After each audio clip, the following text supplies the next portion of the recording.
ठीक है दोस्तों, ये बात मैंने कई बार कही है और बार बार कहता हूँ, शायद इसलिए कि मुझे ब्राउन प्रिविलेज मिला है, क्योंकि मैं ब्राउन हूँ।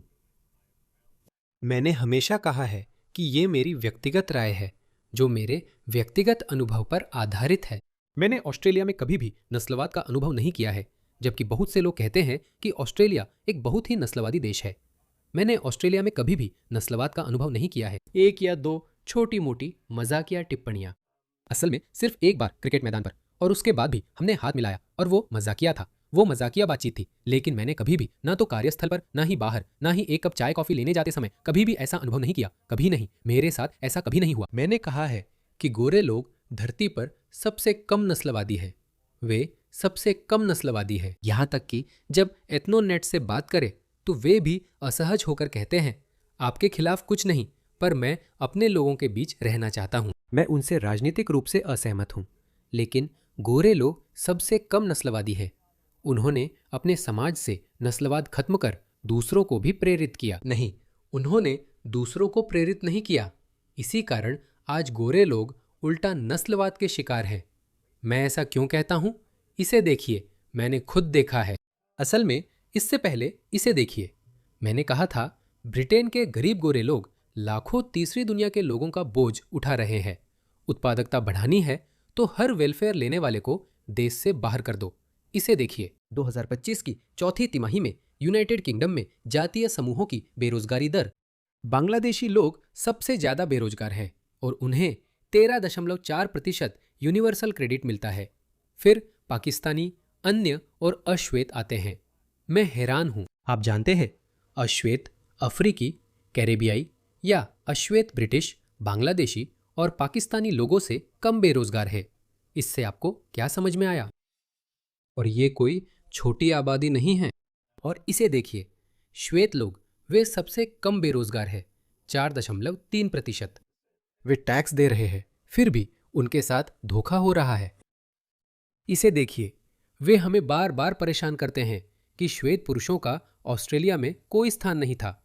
जैसे वह अश्वेत आदमी, वह मुझे हमेशा तंग करता है। मैं कहता हूं, अच्छा है कि श्वेत पुरुष हैं। अगर उन्होंने ऑस्ट्रेलिया नहीं खोजा होता तो ये सब संभव नहीं था। भगवान का शुक्र है, धन्यवाद श्वेत पुरुष। मुझे लगता है कि पूरी दुनिया को श्वेत पुरुष को धन्यवाद कहना चाहिए, और मैं ये सिर्फ इसलिए कह रहा हूँ, और मैं ये स्पष्ट रूप से कह रहा हूँ क्योंकि मैं चाहता हूँ कि ये फिर से सामान्य हो जाए। अगर कोई श्वेत व्यक्ति श्वेतों के बारे में कुछ कहे तो तुरंत उसे श्वेत वर्चस्ववादी कह दिया जाता है, जैसे ये सबसे बड़ा पाप हो। आपको ब्लैक पावर रखने की अनुमति है, काले होने पर गर्व करने की अनुमति है, ब्राउन पावर रखने की अनुमति है, भूरे होने पर गर्व करने की अनुमति है। आपको हर चीज पर गर्व करने की अनुमति है, लेकिन श्वेत होने पर नहीं। खासकर जब यही जाति है जिसने दुनिया को सबसे ज्यादा योगदान दिया है। जो कुछ भी हमारे चारों ओर है वो श्वेत जाति की वजह से है। किसी ने ये मीन पोस्ट किया था, यह इलाका अच्छा था जब तक श्वेत लोग यहाँ नहीं आए।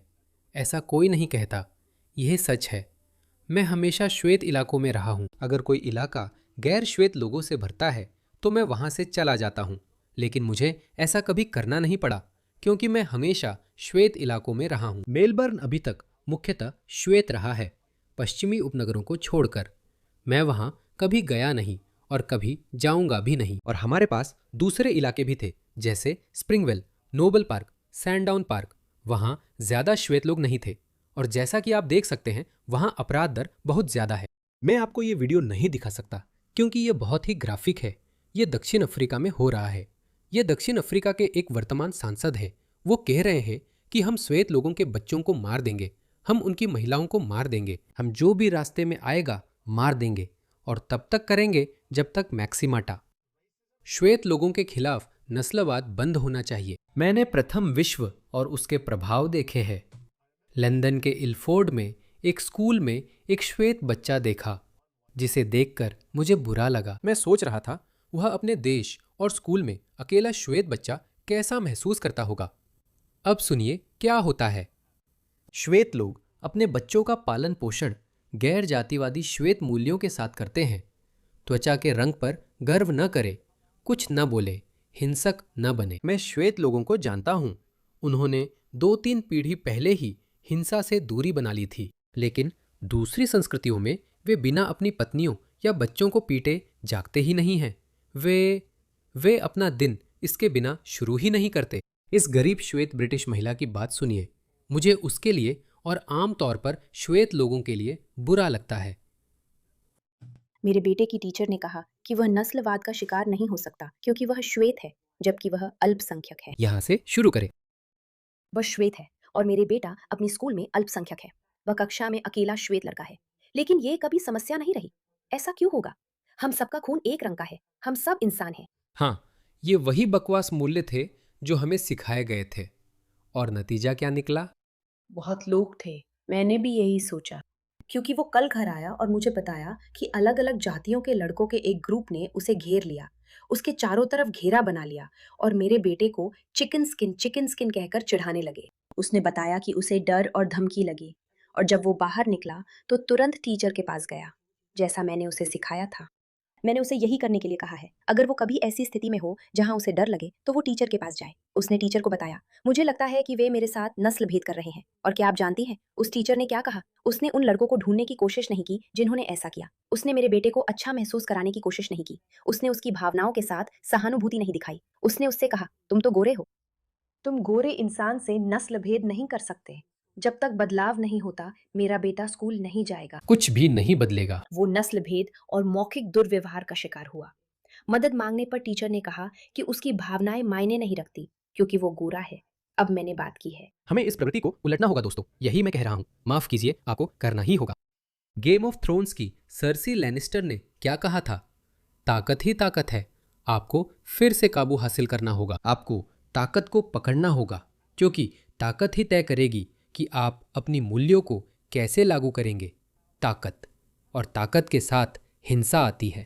मैं किसी के अपने हाथ में मामला लेने की नहीं, बल्कि राजनीतिक रूप से बात कर रहा हूं, क्योंकि मैक्स वेबर 20वीं सदी के शुरुआती दार्शनिक, उन्होंने कहा था कि केवल राज्य को ही हिंसा पर एकाधिकार होना चाहिए। केवल राज्य ही यह तय कर सकता है कि कब और कितनी शक्ति या हिंसा, आप कितनी शक्ति का प्रयोग करते हैं और कितनी हिंसा का उपयोग करते हैं। अभी फिलहाल सारी हिंसा एक तरफा हो रही है। ये लूटपाट करने वाली गैंग्स गरीब गोरे बच्चों पर हिंसा कर रही है जो अलग मूल्य प्रणाली में पले हैं। वे कहते हैं, रेसिस्ट मत बनो, बस रेसिस्ट होना बंद करो। हाँ, गोरे बच्चों को कहा गया, रेसिस्ट मत बनो। उन्होंने ऐसा करना छोड़ दिया, पर बाकी नस्लीय बच्चों को यह संदेश नहीं दिया गया। बेटा दूसरे स्कूल जाने की सोच रहा है, लेकिन डरा हुआ है और किसी पर भरोसा नहीं करता। अब मुझे उसे समझाना पड़ रहा है कि उसे उन शिक्षकों पर भरोसा करना चाहिए, जबकि उन्होंने उसकी सुरक्षा नहीं की। अब सिर्फ एक ही रास्ता है, क्योंकि मैं बेटे को डरा नहीं देख सकती। मुझे उसे घर पर पढ़ाना होगा और काम छोड़ना पड़ेगा। शिक्षक की इस हरकत के कारण मैं बच्चों को दोष नहीं देती। आप जानती हैं, बच्चों को बेहतर तरीके से सिखाया जाना चाहिए, और जिन्हें यह करना चाहिए वे बड़े लोग हैं, वे लोग जो हमारी सुरक्षा के लिए वहां हैं, और उन्होंने ऐसा नहीं किया। और उस शिक्षा की वजह से अब मेरी पूरी जिंदगी प्रभावित हो रही है। मेरे बेटे की पूरी जिंदगी अब प्रभावित हो रही है। ये बहुत भयानक है, और मैं यकीन दिला सकता हूँ ये अकेला मामला नहीं है। मैं अपनी बेटी को ज़्यादातर गोरे लोगों के स्कूल में भेजूंगा। गोरे लोग, जैसा कि मैंने कहा, मुझे माफ़ कीजिए, मुझे गैर गोरे संस्कृतियाँ पसंद नहीं है। मुझे सच में नहीं है। मैं एक यूट्यूबर हूँ, मैं एक भूरे रंग का आदमी हूँ, और मैं ये कह रहा हूँ, ठीक है, मैं ये एक भूरे आदमी के तौर पर कह रहा हूँ। मैं कोई श्वेत सर्वोच्चतावादी नहीं हूँ। मैं एक गोरा आदमी नहीं हूँ, न ही श्वेत सर्वोच्चतावादी हूँ। ठीक है, इसे देखिए, इस वीडियो को सुनिए। गोरा रंग, नीली आंखें, सुनहरे बाल। इसे देखो, इसका मजाक नहीं उड़ाना चाहिए। सोचो जरा, ऐसा कहने की कल्पना करो। सांवला रंग, घुंघराले बाल, काली आंखें। कल्पना करो अगर कोई गोरा व्यक्ति ऐसा कहे। उस व्यक्ति को कैंसिल किया जाएगा, उसे दोबारा नौकरी नहीं मिलेगी। अब हम सच में संस्कृति बदल रहे हैं। संभवतः वह व्यक्ति सोशल मीडिया हीरो बन जाएगा और फंड रेजर करेगा और बहुत अमीर हो जाएगा। लेकिन इसे देखो, यहाँ तक कि ये गोरी महिला भी। चलो देखते हैं वह इसका जवाब कैसे देती है। अरे लॉर्ड प्रेसिडेंट, गोरी। लॉर्ड जस्टिस क्लार्क गोरे, हर हाईकोर्ट जज गोरे। ये आदमी एक पूरी तरह से घटिया इंसान है, बिल्कुल घटिया इंसान है। ये सबसे ज्यादा नस्लभेदी इंसान है, गोरा। रुको, हम गोरे हैं और हमें इस पर गर्व है, और हमने सभ्यता को बहुत कुछ दिया है। गोरेपन के अपराध बोध के दिन अब सच में खत्म हो चुके हैं। मैं जो कुछ भी हूँ, मेरे पूर्वजों ने जो कुछ भी बचाने के लिए लड़ाई लड़ी और अपनी जान दी, वो सब कुछ मेरे पैरों के नीचे की मिट्टी में लिखा है। मैं जानती हूँ कि मैं कौन हूँ और कहाँ से आई हूँ। मैं हर दिन अंग्रेज होने पर बेहद गर्व के साथ उठती हूँ। हम एक छोटा द्वीप है जिसने सब कर दिखाया। हमने दुनिया जीती, साम्राज्य बनाए और अब काफी हो गया। अब हम इसे खुश करने के लिए और नहीं झुकेंगे, सब कुछ वापस लेंगे। बिल्कुल। सोचिए, सबसे उन्नत, सबसे सुंदर, जो देखने में अच्छा लगे। मैं यह कह सकता हूँ, वे लोग, सबसे सुंदर लोग, सबसे उन्नत लोग, सबसे अमीर लोग, सबसे समृद्ध लोग, वही सबसे बुरे लोग हैं। ये क्या ये क्या बकवास है? माफ कीजिए, मुझे कहना पड़ेगा, मुझे नहीं पता। मुझे नहीं पता कैसे। इसे देखिए, हमारी अपनी नूरिया खां को देखिए। मुझे लगता है अगर हम में से कुछ लोग बहुत खूबसूरत हैं, वो कमाल की है। सुनिए, वो क्या कहना चाहती है।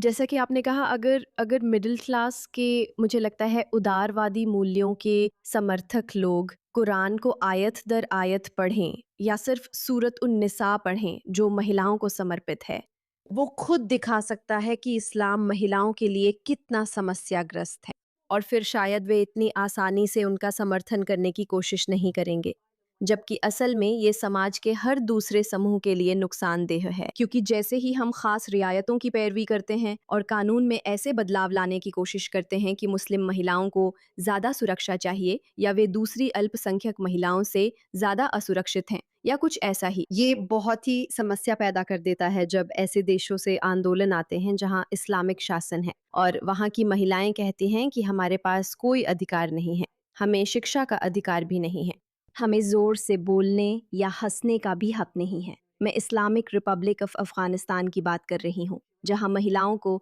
समाज से हटा दिया गया है। अब मुझे नहीं पता नूरी इसका जिक्र करेगी या नहीं, पर यह मज़ेदार है। वही महिलाएं पश्चिम में आते ही मुस्लिम और इस्लामी मुद्दों, गाज़ा, इज़राइल का समर्थन करने, गोरे लोगों और अमेरिका से नफरत करने लगती हैं। ऐसा लगता है कि आप इन लोगों के साथ कभी जीत नहीं सकते।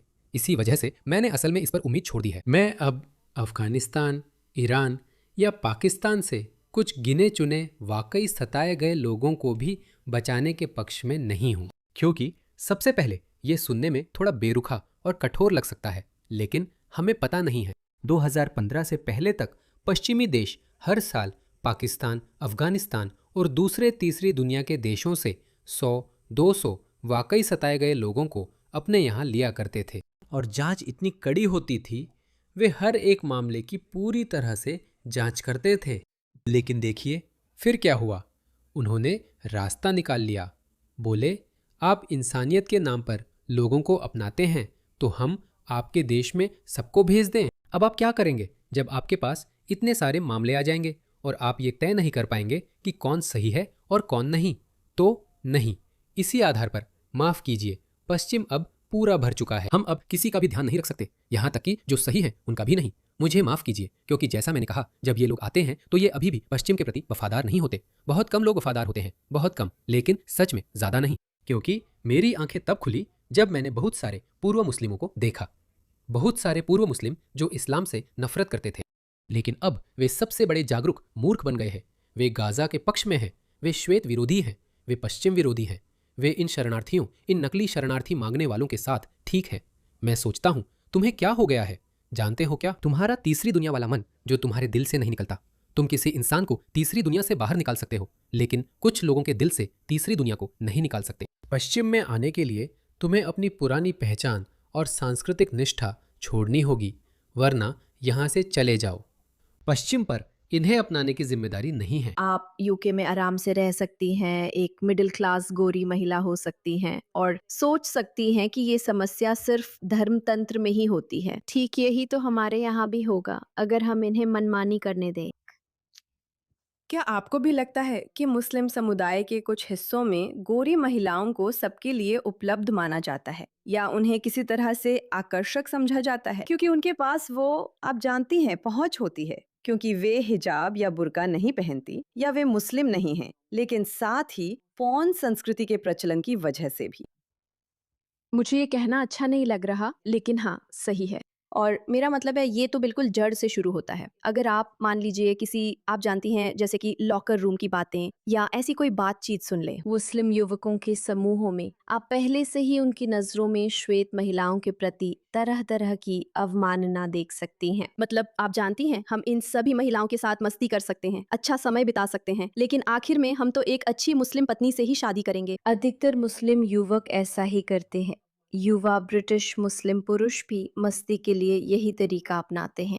यही वो चीज़ है जैसा आपने कहा, चाहे वो पॉर्न हो, पॉर्न और इस्लाम दोनों ने उन्हें और ज़्यादा फेटिशाइज कर दिया है। और अगर आप फिर से इस्लामी इतिहास में जाएं, तो ऐसे कई सैन्य अभियान हुए हैं जहां मोहम्मद ने अपने अनुयायियों को नई ज़मीनें जीतने और आप जानते हैं सुनहरे बालों वाली महिलाओं को पकड़ने के लिए उकसाया है।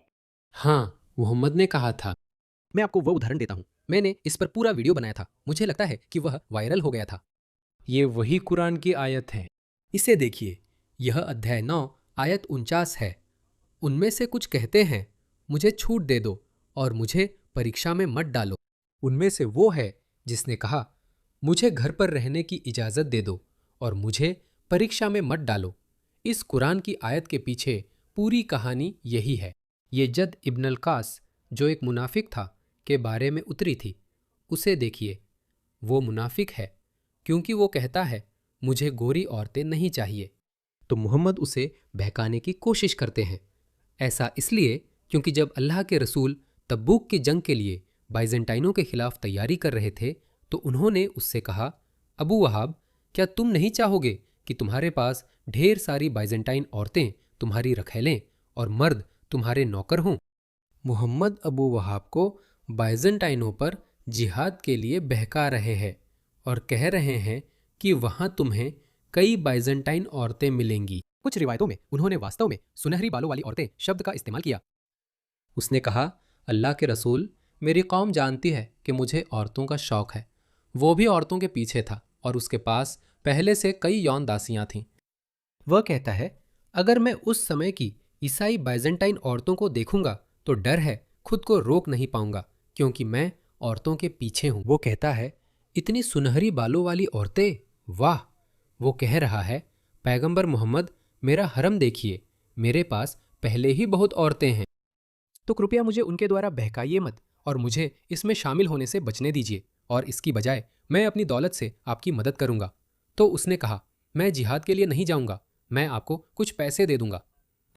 और आप जानते हैं, मुझे सुनहरी बालों वाली औरतों से मत बहकाइए। अल्लाह यानी मोहम्मद ने गुस्से में ये आयत उतारी। कुछ लोग जैसे अबू वहाब कहते हैं, मुझे छूट दे और प्रलोभन में न डाले। यही नूर याह्या खान भी कहते हैं। तो मोहम्मद अन्य जिहादियों को, खासकर सुनहरी बालों वाली औरतों से बहकाते थे। तो ये सब कुछ इस्लामी इतिहास और ख़ुद पैगंबर के इन औरतों के प्रति नज़रिए तक जाता है और फिर ये कैसे आगे बढ़ता है, और जैसा आपने कहा, पॉर्न ने इसे और मजबूत किया है। आपको क्या लगता है कि ये सोच यूके या पश्चिमी दुनिया में इस्लामी संस्कृति के अंदर कितनी आम है? क्या आपने नहीं देखा कि ग्रूमिंग गैंग्स के मामले में क्या हुआ था? ये बहुत आम है, मैं यही कहूँगी। ये कहने में मुझे दुख होता है, लेकिन मैं कहूँगी इसी वजह से ये बहुत गुस्सा दिलाने वाला था जब उस पहलू पर ध्यान नहीं दिया गया, खासकर ग्रूमिंग गैंग स्कैंडल और उसकी छुपाने की कोशिश के साथ, क्योंकि ये उसी से बहुत जुड़ा हुआ है, उस सोच से कि समाज के सबसे कमजोर हिस्से कौन हैं जिन्हें हम निशाना बना सकते हैं। हमारा धर्म हमें किसे निशाना बनाना चाहिए, यही सब जुड़ा है। अब नस्लवादी या इस्लामोफोबिक कहे जाने की चिंता करने का समय नहीं है। यहीं पर आपको समस्या का सीधे सामना करना चाहिए, क्योंकि वे एक खास तरह के कमजोर युवा वर्ग को असमान रूप से निशाना बना रहे हैं, और इस्लाम में हमेशा ऐसा ही होता है। सबसे पहले महिलाएं और बच्चे ही शिकार बनते हैं। तो अब यूनाइटेड किंगडम में हमें क्या करना चाहिए? इसका समाधान क्या है? निर्वासित करो, उन सभी को वापस भेजो। वे यहाँ के नहीं हैं। माफ करना दोस्तों, वे यहाँ के नहीं हैं। मैं खुश हूँ कि मैं उनमें से एक हूँ, और मुझे उम्मीद है कि शुक्र है अब हम में से और भी लोग सामने आ रहे हैं। लेकिन मैं खुश हूँ कि मैं असहमति की उन आवाज़ों में से एक हूँ जो कहती हैं कि हमें वाकई वाकई सख्ती से रोकना चाहिए कि इस्लाम किस तरह यहाँ समाज के हर पहलू में घुसपैठ कर रहा है। और पिछले कुछ दशकों में जो हमने तुष्टीकरण किया है, उसी की वजह से हम आज इस मुकाम पर पहुँच गए हैं जहाँ अब वास्तव में मतलब अगर चीज़ें ऐसे ही चलती रहीं तो सरकार है। उन्हें फिर से गोरे आदमी यानी ब्रिटेन से डराना होगा। मुझे यही एकमात्र हल लगता है, क्योंकि ऐतिहासिक सांस्कृतिक रूप से ब्रिटिश चीजें ही मायने रखती हैं। उन्हें इसका डर महसूस कराओ, उन्हें डराओ। वे सिर्फ दिखावे के लिए हिंसा की बात कर रहे हैं।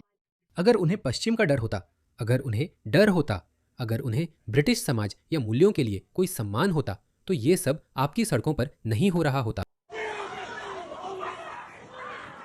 ये मेलबर्न में भी शुरू हो रहा है।